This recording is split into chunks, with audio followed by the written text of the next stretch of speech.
Oh.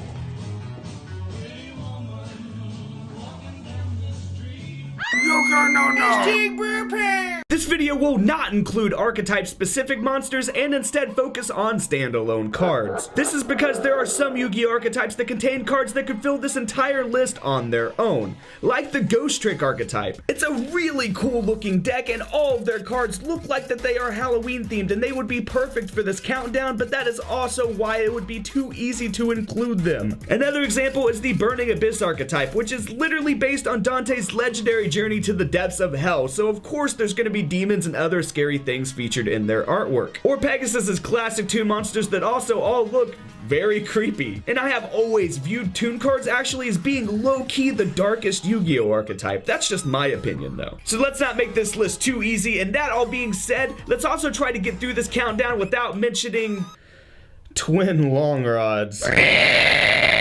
Pumpkin King of Ghosts. I'm making this card number 10 because it's the first one that I felt like talking about. This is not only because it's obviously a pumpkin and therefore very fitting for this time of year, but also because this card was featured in the very first season of Yu-Gi-Oh! During Joey's duel against Bones in the caves on Pegasus's island. The artwork in that episode is just so cool, guys. You cannot beat the original anime's artwork. You just really cannot. I recommend that you watch this stuff. I'm going to be showing some of my favorite artwork from those episodes right now on your screen, but I highly recommend that you go watch the original anime and enjoy and experience this for yourself, because the original artwork, guys, is just so nostalgic for me and it is just so good to boot. They have not been able to match this in any Yu-Gi-Oh! Anime since. This duel is also one of my favorites from the original anime because, of course, Bones plays zombies. He's the zombie duelist. If you guys have followed this channel for a long time, you will know that I used to play zombies. And you'll also know that zombie and fiend cards usually have the card art that looks the coolest to me, besides fairies and of course some other individual cards, but for the most part I must be an edgelord or something, I guess, because zombies and fiends just always look the coolest to me. The number 9 slot is actually going to be a 2-for-1 special because I chose Fushio Rishi.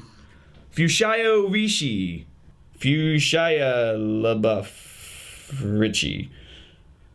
And you can't have this spooky mummy without Great Desert, which summons him from the hand or deck if you destroy 2 of your opponent's monsters, which is a very unique effect. I'm just going to quote the Yu-Gi-Oh! Wiki here. This is one of the few cards, if any, whose effect activates after destroying a certain amount of monsters. Fushia LaBeouf himself also has an interesting effect. You can flip this card into face down defense position once per turn during your main phase, and summon zombies from your grave when it's flipped face up, and it negates the activation and effects of all spell and trap cards that target it and destroys them. This card isn't on the list because of its effect and summoning condition though. It's on here because it comes in an ultra rare and I always see it randomly in card shops and stuff, and it's the most badass looking mummy monster ever printed in my opinion. At least I'm pretty sure it's a mummy. He's very skeleton-like as well, but Nosferatu in this card's Japanese name is a Romanian word meaning devil or vampire, and Nosferatu of course is also the name of the vampire from the classic horror film sharing the same name, and SpongeBob. Nosferatu! Next up is Morphing Jar. And Morphing Jar, guys, is scary enough in Go format alone because it discards yours and your opponent's entire hands and lets you both draw 5 new cards. It can be very advantageous and very catastrophic when this card gets flipped. And just look at this thing. Tell me with a straight face that you'd stick your hand in that jar. What the hell even is that in there?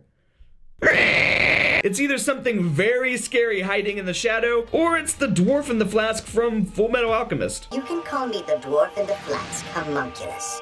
Necroface. The name says it all, really. This is a necro face if I ever saw one. It's a baby's face because, of course, why not? Let's make it a baby that goes through this fucking nightmare. There's tentacles coming out of its face that's halfway gone and missing an eyeball. Because once again, let's make it a baby that's going through this. It's not only going to grow up having self-esteem issues because of the tentacles, but it's also going to be missing a fucking eyeball and have no depth perception. The good news is this card has a great effect and has been useful in many different Yu-Gi-Oh! Decks and formats. It shuffles back all banished cards into the deck on normal summon, which is a pretty insane effect. That's not its whole effect, but that's the main one. Back in the day, I used to use this card's effect to shuffle back banished Malleys so that I could special summon them back from the deck, which was pretty fun. So yeah, guys, Necroface. Very, very unfortunate infant. Very, very good effect. Like Lord, King of the Underworld.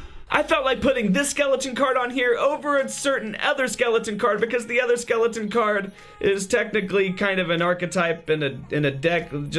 Yeah, I chose this skeleton card because I love the way it looks. I've kept it in my collection for years. It's just this really sick looking card from way back in the day when they made Yu-Gi-Oh cards look way cooler and darker, so it's a pretty good throwback card in my opinion. I've also kept it around in my collection and put it on this countdown because it's got a decent effect. Its effect allows it to keep coming back to your hand if you use it for a tribute. So this card has potential to work with ritual summoning, for example. For the number 5 spot, I put Water Spirit. I'm putting this thing on the countdown because it might freak me out more than any other card on this list. It just has this ugly skull dominant face with freaky eyes and just buh. It always reminded me of the human hybrid monster from Alien Resurrection, which is an observation I pointed out on the channel in the past. I think that added resemblance is what makes it so scary for me though, to be honest, because that thing was so creepy in that movie. Alien Resurrection wasn't the best horror movie ever, but that monster was top-notch chilling in my opinion. Next up we have Shadow Ghoul. This card is not only creepy, but it's a classic. This card was used by Para and Dox during their duel versus Yugi and Joey in Season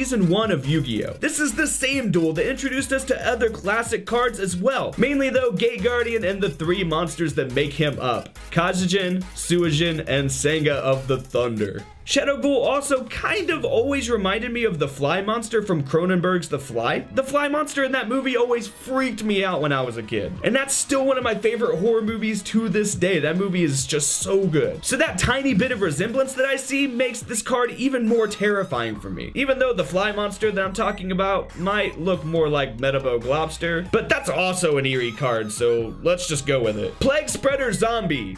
Leg Spreaders, oh god. This card is not only one of the best tuner monsters of all time, but it's one of the most bizarre and horrifying. There were mixed matches of parts that were used to make him, including a hoofed leg that's probably from Mizuki, and arms that appear to be taken from Berserk Gorilla. There's a test tube and nails and stuff sticking out of his head. His face is creepy as hell, his clothes are all torn up, and if that all wasn't scary enough, according to the Yu-Gi-Oh! Wiki, this monster is probably based on the yokai Napapepo? I'm not doing this again. An undead, amorphous being that wanders aimlessly, spreading its odor of rotten flesh. Which actually sounds like a lot of Yu-Gi-Oh players, oh shit.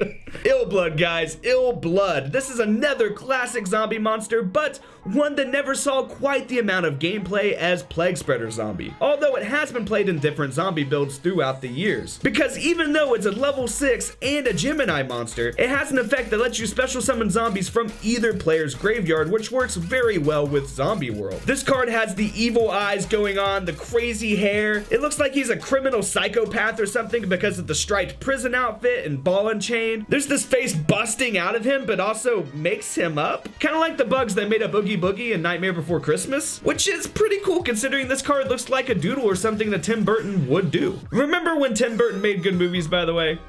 Pepperidge Farm remembers. Believe me, guys, my cheap usage of old memes hurts me too.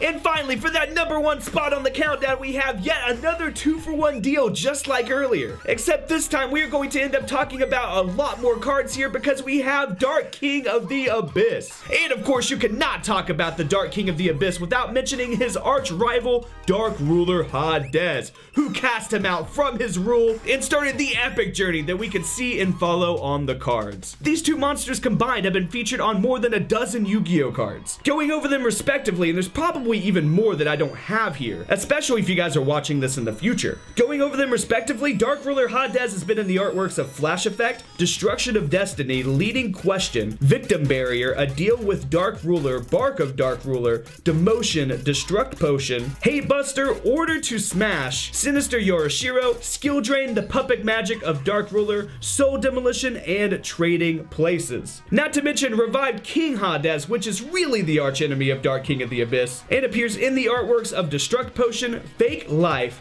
Mind Drain, Reanimation Wave, Reject Reborn, Skill Prisoner, and Soul Drain. Now, Dark King of the Abyss is also on Demotion, Hate Buster, Reject Reborn, Skill Prisoner, Mind Drain, Destruct Potion, and Fake Life, but he also appears independently on Herald of the Abyss, Abyssal Designator, Powerful Rebirth, and Call of the Archfiend. I had to choose those two guys for the number 1 slot though, because they have been around in Yu-Gi-Oh! For so many years, and they are definitely two of the darker characters that have ever been introduced into the game and the card lore. I hope you guys learned a lot from this video and enjoyed this countdown though. There are so many more dark and evil and creepy looking Yu-Gi-Oh! Cards that of course I could not fit on this countdown, guys, so go ahead and let me know what your favorite creepy cards are down in the comment section. And as always, boys, you know what to do.